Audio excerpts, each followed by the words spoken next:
Here we go. Just 2 weeks left now in the mayoral by-election, and it still appears that this is Olivia Chow's race to lose, that despite some positive gains for some of the other main candidates. Now, Chow's numbers, according to the latest numbers out of Forum Research, show that her support is still hovering at about 35% among decided and leaning voters.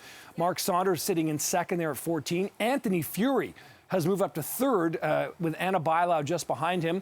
Josh Matlow, Mitzi Hunter, and Brad Bradford all in the single digits, with 10% of those polled favoring one of the other 95 candidates in the running. 1,047 eligible voters were polled on Friday, with the accuracy at plus or minus 3%, 19 times out of 20. Let's talk more about the numbers now. Lauren Bosanoff, president of Forum Research, joining us live once again here on the couch. Olivia Chow down 3, still at 35%, though. Is there much to read into that in terms of, where her numbers are or her base of support? It's softening a little bit, I think, because of all attacks on her. Mm-hmm. She's withheld that for quite a while, those attacks, but I think they're starting to wear on her a little bit.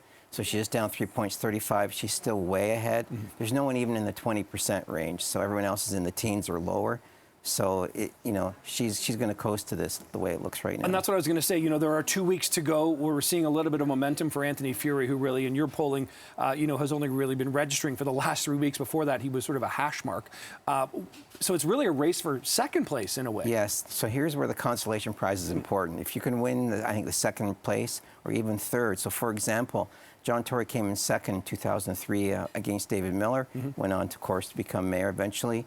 Olivia Chow came in third in 2014, lost to John Tory, actually, and here she is in first place. So you get that name recognition by running, citywide, and it's the only job we really have that is citywide. Everyone else is councillors at a local level, same with MP and MPP. So there's a great opportunity to get your name out there, and as long as you don't have another 100 candidates running when you run, you're in a good position. It's a bit of a long game. Let's talk about the decided versus undecideds. Where are undecideds in your poll right now? Well, they're still actually fairly low. About 20% are undecided. I'm not sure they're even going to vote. They've seen all these candidates now for 6 or 8 weeks. So, I don't think they have a lot of questions left in terms of who the candidates are and what their policies are. Last week, Mark Saunders came in and on CP24 Breakfast said, you know what, I'm the guy to beat Olivia Chow. Is that moving anything in your numbers? Believe it or not, he got 1% from that. He went from 13 to 14%. So it's not really the game changer because no one got out. I mean, if someone said, okay, that makes sense, I'm going to get out. And, he's at 14%. He's not really a leader by a huge stretch. If he was like in the 20, 25% range, it would make sense. But for him to catch Olivia Chow at 35, him at 14, he needs like 4 or 5 people to get out. And they have to be able to deliver their support to him.